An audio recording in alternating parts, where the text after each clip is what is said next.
Evening guys, Sniper Mechanic here. I thought I'd put together another quick video to show you one of the VSRs that I'm currently working on. At the moment I am working on a Cyma CM701, which in my personal opinion is one of the better VSR clones at the moment. You'll still get the occasional QC issue with them just because it's the nature of airsoft. Everything needs to be tinkered and tweaked.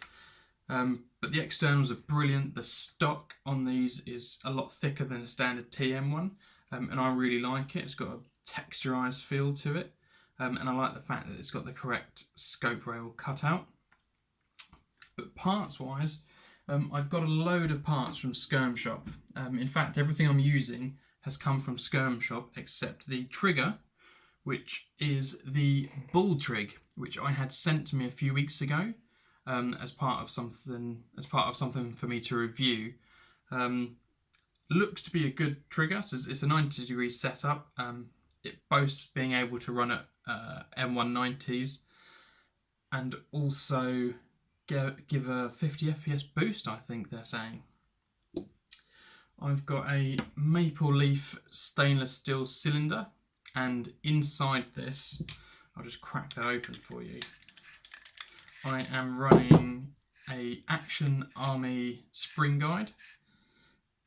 I think it's an Action Army spring. I'm not sure. It's something I had in my spares box. So Action Army spring guide, spring, and a maple leaf 90-degree piston. Not sure how I feel about it. I've done a little bit of testing before the video. And for the price, I'd spend a tiny bit more and get an Action Army piston at this stage. Let's chuck this back together.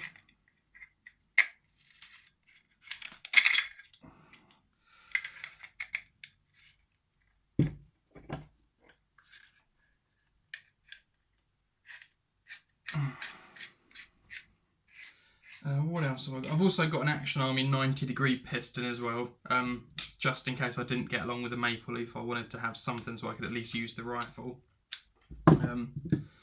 So I've got this. I have also got the ASP UK hopper.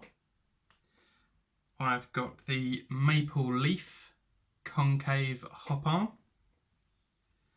a PDI W-hold bucking, which is the Fang design, and a maple leaf 60-degree diamond bucking. I probably won't get to the video, in this video I probably won't get to the barrel install. I'm just going to cover off sort of the power and so the trigger unit, the cylinder, etc.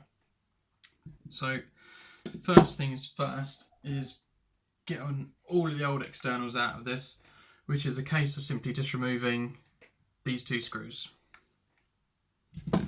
So I will go ahead and quickly do that. As always, these are unedited, raw, and done in one take. So swearing, mistakes, anger expressions are all part of these videos. I just don't have the time to do these videos, do customer builds, and do editing. And I think if something goes wrong, you should just say it's going wrong, don't edit it out. So we'll see how that goes. So once you've unscrewed those, you can just pop the trigger unit off. So this is just your standard 45-degree. The Cyma trigger's actually alright. It's one of the better clone ones, and they can last a while at 500 FPS. So I'm just going to put the receiver to the side. So with the old cylinder, I'm not going to need it because I'm swapping the entire cylinder and all the internals.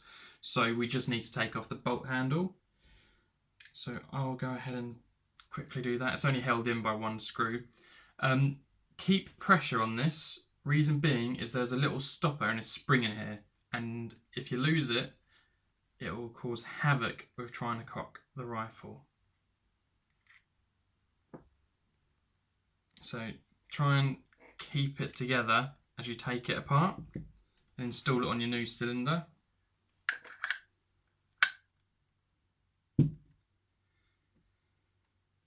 then just go ahead and screw that back in. I would do this on my desk, but the lighting's not great.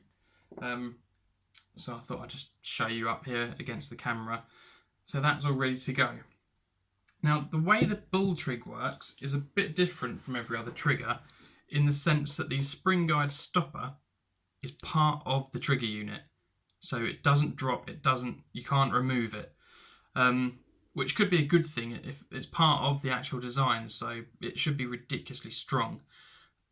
Only difference installation-wise is you have to put the cylinder in first, and then the trigger unit will bolt on. So, got my cylinder, drop that in there, make sure it all lines up in terms of the cuts at the bottom,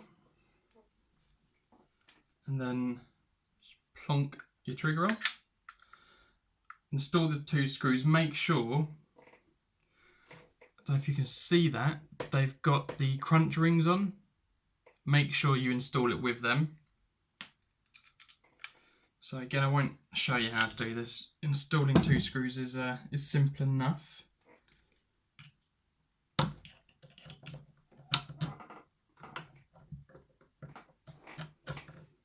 Oh, my lighting in here is terrible.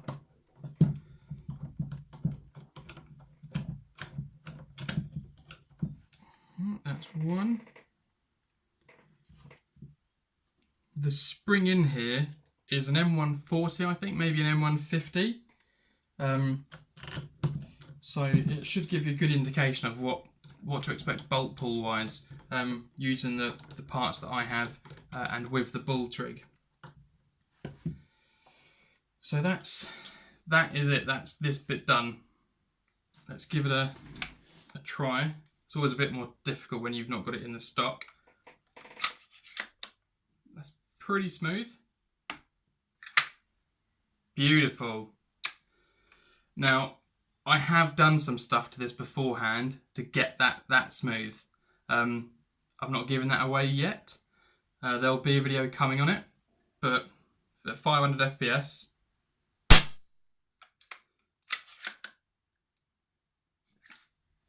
that's pretty smooth.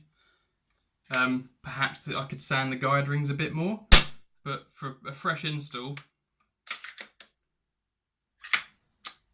that is. If you're wondering what that last little bit is, so it's absolutely smooth and then it catches here. That is where the nozzle is entering the hop chamber. The BB stopper is very tight on the Cyma and it pushes on the nozzle. So I'll address that when I do the barrel change. But as far as cycling that goes, that's easy. That is easy. And that's it really. That is as simple as installing the parts are. And that's with the maple leaf piston, which I'm pleasantly surprised by. It doesn't have 2 guide rings and it's got a very small O-ring. So I wasn't expecting it to be that smooth. So the fact it is a nice bonus. In the next video, I will install the Crazy Jet barrel, the VSR Maple Leaf Bull outer barrel, and I will do some tests with the different hop arms and the different buckings. But for now, guys, that is it. That is smooth as anything. Enjoy.